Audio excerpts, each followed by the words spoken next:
NONG CHUBAGI PHIBAM ASIGA HOUJIK TUREL SINGDA LEIRIBA ISINGI PHIBAM ASIGA YENGLUBADA Manipuri ISINGI AWABA Mayoknagarani Maram Asina Meeyam ISING Hei Shingna Shijinashi HAINA MAHUD Minister YUMNAM KHEMCHAND appeal TOURAKLI WAFAM ASI Ministry of Housing and Urban Affairs Government of India gi makhada India pumbada tha asigi taretagi hauduna numin ini chupna chacharakpa jal juwali gi thorong gi manung channa Manipur gi tongan mambafam dagi nupi self-help group kuntra gi members singda water treatment plant singna karamna thaknaba ising puthogi haiba khanghanaba tour ama lamthaba gi thoramda Minister KHEMCHAND na phongdokhibani Jingkhai Singh amadi porampatta leiba water treatment plant anida Chatkadaba Khongsat adugi lamthabagi thoramadu Minister KHEMCHAND na makhatara dona hai HOUJIK asi nong tadaba matam oiba amadi nong chugadaba matam su watlinge cherak asida Imphal gi mafam ayambada ising pidba TUREL sing ising kangsinlaklib asina Manipur gi maru in Imphal da ising gi Awaba Mayoknagarani haiba asi Meeyam na khangnare masida ngasi chatliba khongsat asina maroina nupi sing da ising asi kamdauna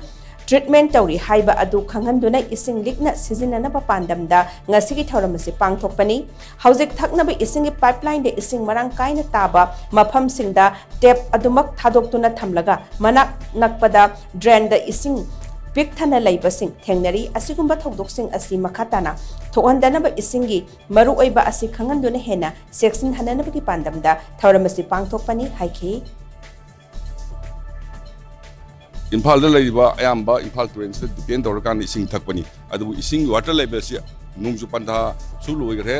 hadi nungju pantha lakadoba su wat ibnina sida leiba water level si koi ising ya awaba si thengnaga do leirabadi kari gumba water supply scheme leiba jaga sing da koi tap water si adum thado ko tame manak nakwa drain si adum ising ga si adum pik than